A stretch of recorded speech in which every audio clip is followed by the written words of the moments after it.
Gibran sebagai produk politik itu sudah menjadi sebuah masalah, apalagi sekarang. Tetapi saya ingin membangun kewaspadaan begini ini. Sangat jelas bahwa Jokowi itu berusaha untuk terus-menerus ada dalam orbit politik nasional. Caranya banyaknya. Mulai dari ngundang tukang nasi goreng ke depan rumah dia, problem ijazah yang bahkan sejak dia menjabat sampai hari ini belum selesai.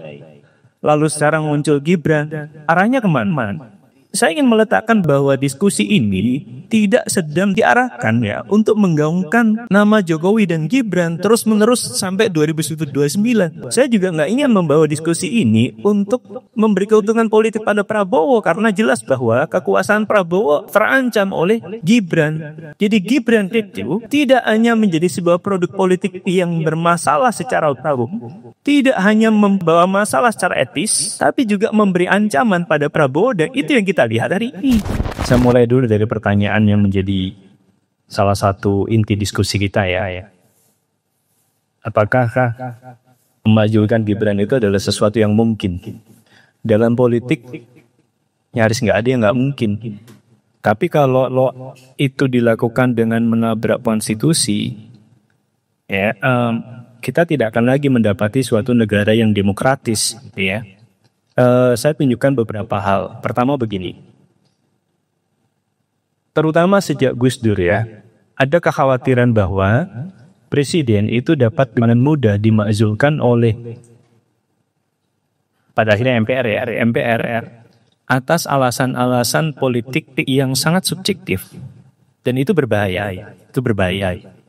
Tetapi tidak kalah berbahaya juga adalah bahwa pasca Gus Dur, seluruh presiden Indonesia itu berusaha untuk merangkul sebanyak mungkin kekuatan politik untuk berada di belakang dia, dan ini menciptakan apa yang disebut oleh Dan Slater, ya, seorang Indonesianis, sebagai kartelisasi dalam politik Indonesia.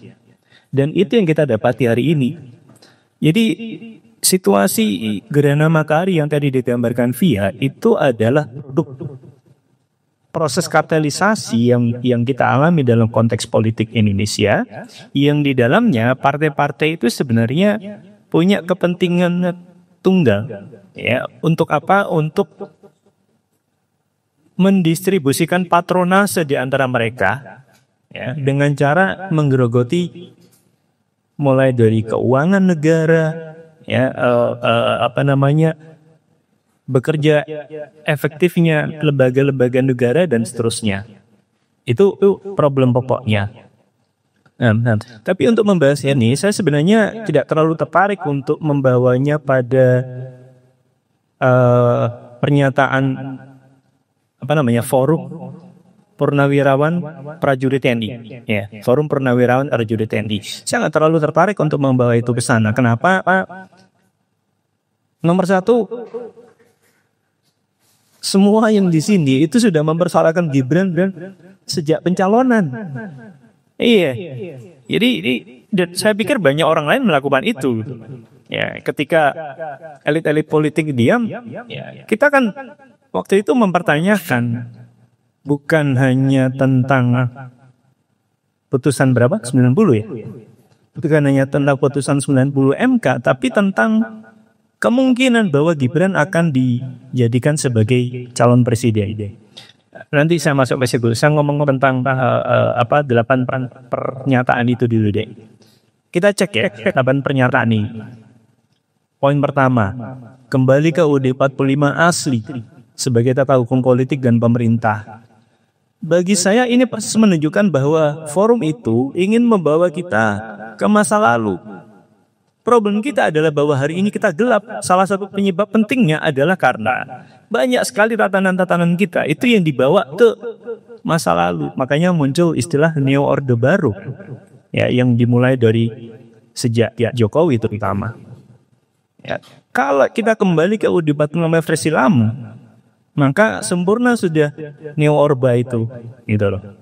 Satu, yang kedua, mendukung program kerja Kabinet Merah Putih kecuali pembangunan IKN. Ada banyak problem ada banyak program-program kerja yang problematik dalam pemerintahan ini. Jadi kalau cuma yang dilihat, ini saya lanjutin ke yang ketiga ya. Jadi selain IKN yang dilihat problematik oleh para purnawirawan yang saya hormati itu adalah PSNN. Saya setuju itu gitu ya. Tapi tentu saja bahwa ini persis menunjukkan ya orientasi program pembangunan Prabowo yang secara tegas dia sebut melanjutkan apa yang sudah dilakukan oleh Jokowi, itu membuat kerusakan negara ini makin parah gitu. Jadi Jokowi rusak, jangan sampai Jokowi udah rusak lalu Prabowo menyempurnakannya. Iya, menyempurnakan kerusakan itu gitu. Yang keempat, menghentikan tenaga kerja asing Cina yang masuk ke wilayah NKRI dan mengembalikan mereka ke negara asalnya. Hati-hati dengan ini. Tidak semua tenaga kerja yang berasal dari Cina itu ilegal. Tidak semua membuat kerugian. Saya paham bahwa ada sangat banyak cacat dalam hal itu gitu ya. Kita bisa melihat bahwa ada kekerasan yang juga terjadi dan seterusnya. Tentu itu harus dievaluasi gitu ya. Tetapi kita harus ingat bahwa sejak 2014, terutama sejak pemilu 2014, Prabowo itu membawa naratif yang tidak berbeda jauh dibandingkan apa yang kemarin dia pidatokan. Apa? Menempatkan negara lain sebagai musuh. Teman-teman masih ingat bahwa beberapa hari lalu Prabowo mengatakan dia bilang saya berkata tidak kepada dominasi asing. Tapi kita lihat bahwa ada banyak sekali kontradiksi antara apa yang dikatakan oleh Prabowo dibandingkan apa yang dikerjakan dalam konteks program-program pemerintah. Saya khawatir bahwa nanti kalau makin lama banyak kegagalan yang terjadi, siapa yang salah? Asing. Jadi saya tidak ingin terjebak pada naratif semacam ini yang seolah-olah sedang menciptakan kambing hitam. Jadi kambing hitam itu sedang disiapkan. Sebab sekarang ini, ya tadi kawan-kawan kita sudah menunjukkan, sepertinya kita sedang membangun jalan menuju kegagalan. Dan kita semua perlu khawatir bahwa seandainya suatu dari kegagalan itu mau wujud nyata, yang menjadi kambing hitam adalah asing. Gitu loh. Itu harus hindari. Halo Bung. Ya. Kita sudah menunggu Bung Ferry ya. Dan ini yang sudah disiapkan. Ya, ini ada spesialnya tambah sutit.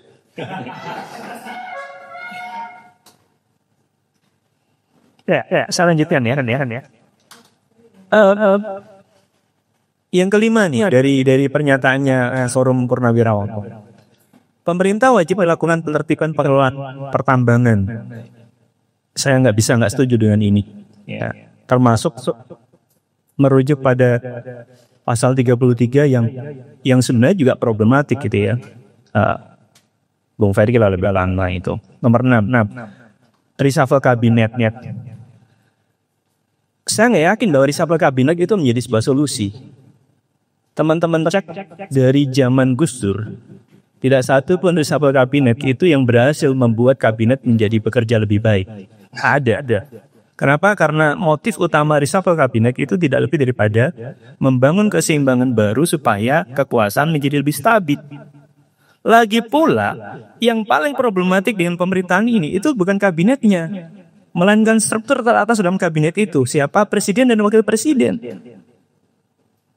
Iya, jadi kalau mau beresin jangan tanggung.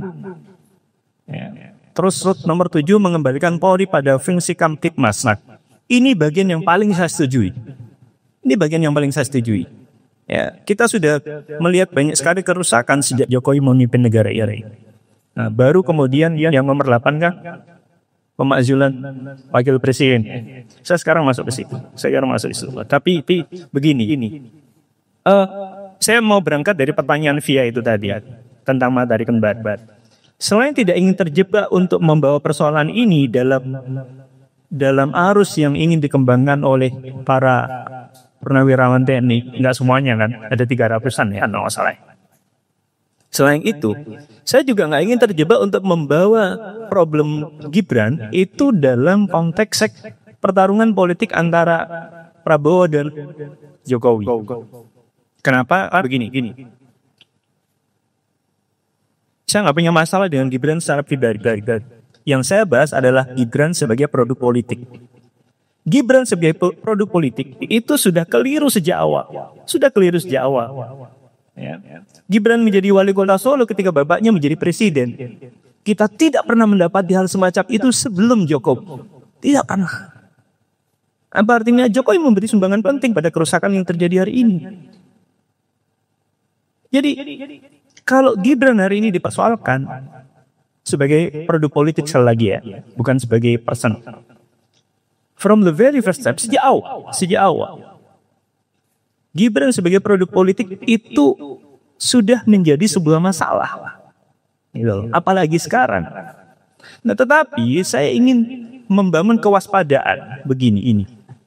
Nomor satu, sangat jelas bahwa Jokowi itu berusaha untuk terus-menerus ada dalam orbit politik nasional. Caranya banyak.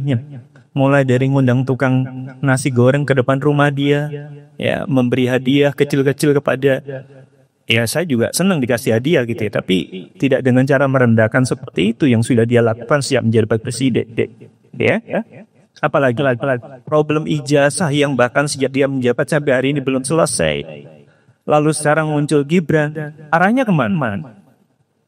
Jadi saya ingin meletakkan bahwa diskusi ini tidak sedang tidak diarahkan ya untuk menggaungkan nama Jokowi dan Gibran terus-menerus sampai 2029. Enggak, itu yang pertama. Yang kedua, saya juga nggak ingin membawa diskusi ini untuk memberi keuntungan politik pada Prabowo, karena jelas bahwa kekuasaan Prabowo terancam oleh Gibran.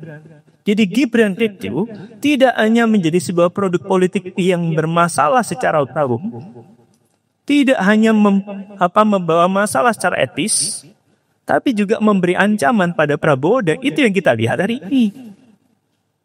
Cuma Prabowo pakai tangan lain aja untuk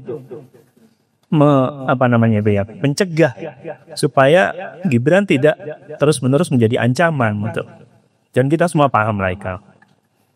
Yang berikutnya,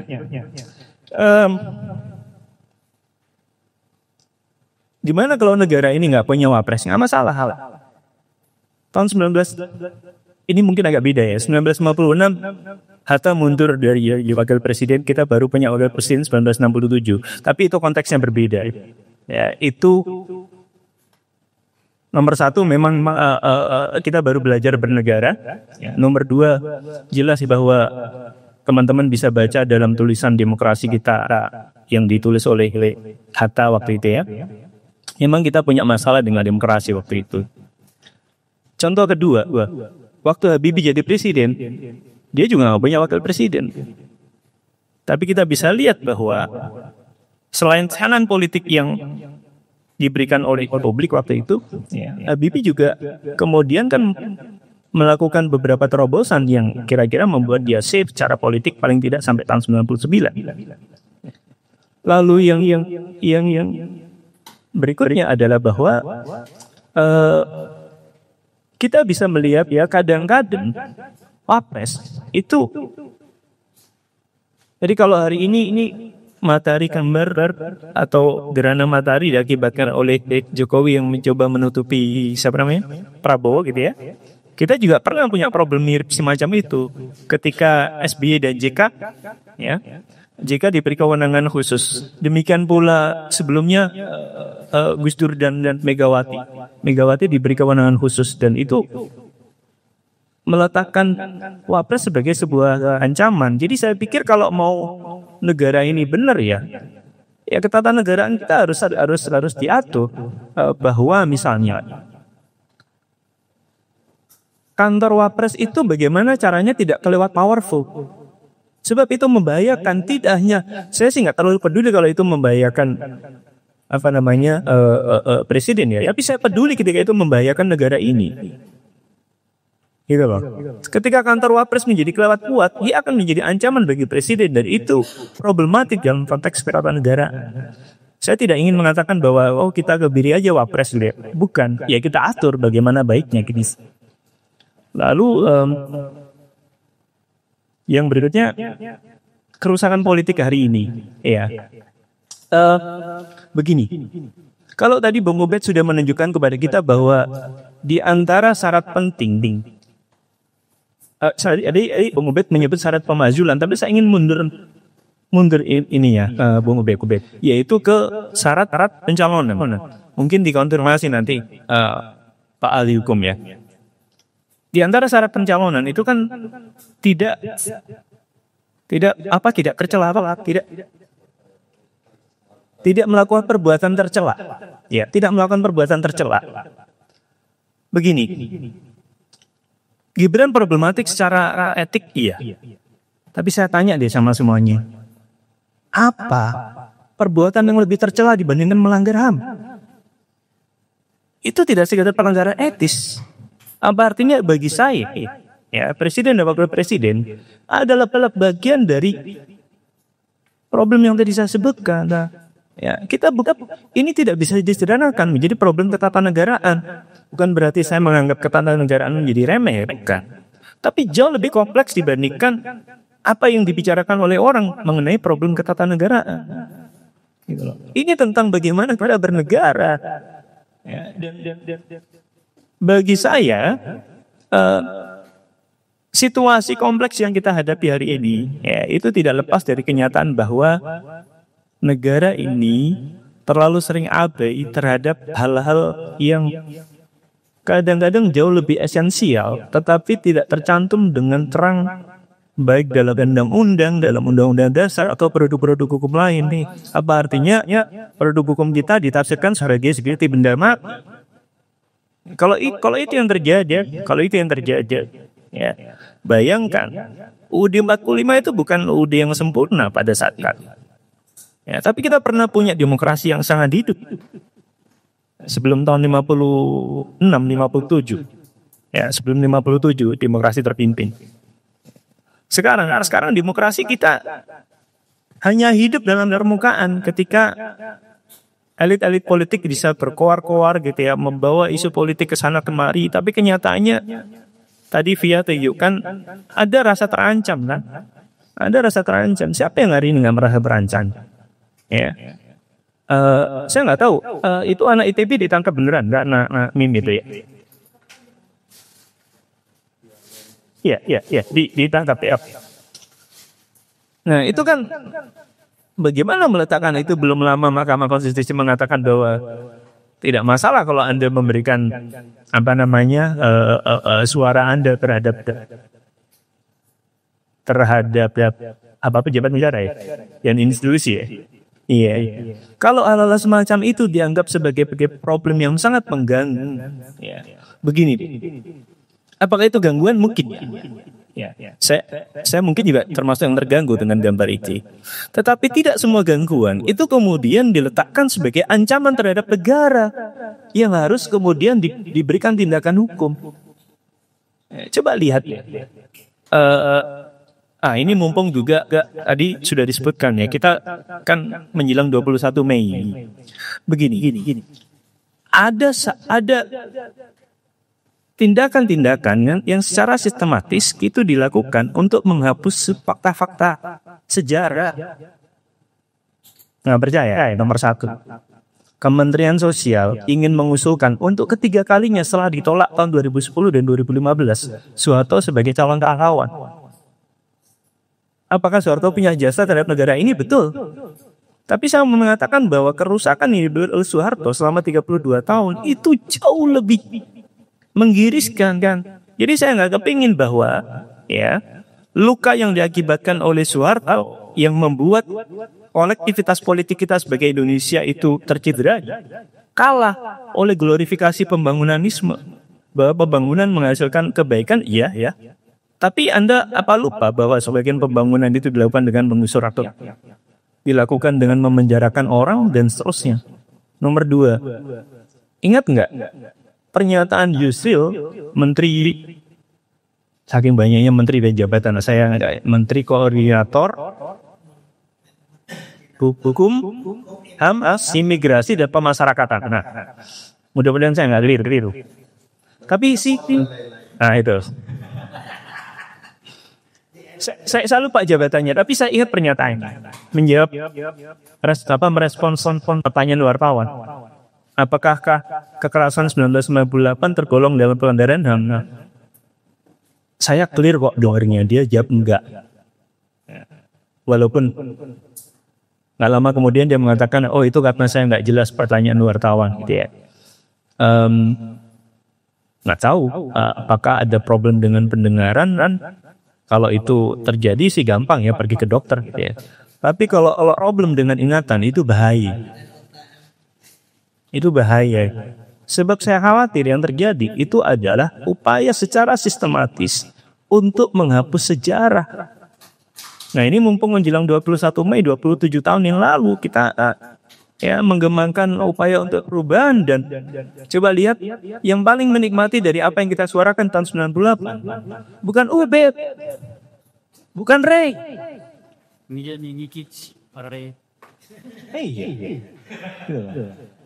Tapi kalau sekarang orang-orang yang menikmati kebebasan yang pernah kita perjuangkan rame-rame, gitu ya. Ya, sekarang ada itu apa yang pakai stempel 98 tapi mendorong penjahat 98. Gimana menjelaskannya itu? Nah, jadi ini mumpung 27 tahun. Supaya ingatan sejarah kita itu tidak pendek. Ya, ingat bahwa di Filipina dalam jangka waktu yang kurang lebih sama, mereka bisa membalik situasi dari ya Marcos sebagai diktator, ya, menjadi orang yang dielu-elukan sebagai pembawa kebaikan dan pembaruan Filipina. Sekarang ini semua negara-negara di Asia Tenggara demokrasinya sakit, dan saya nggak berharap bahwa Indonesia itu ada di paling atas dari jajaran negara-negara yang sakit demokrasinya. Iya, jadi mumpung 27 tahun reformasi, ya ayo kita segarkan ingatan, bukan cuma ingatan sebenarnya, tapi menyegarkan ingatan itu sebagai sebuah sebagai sebuah batu pijakan ya untuk bukan hanya menciptakan perbaikan terhadap tatanan politik kita, tapi juga ya menciptakan sebuah mekanisme yang memungkinkan bahwa elit-elit politik itu nggak seenaknya gitu. Ya, saya pikir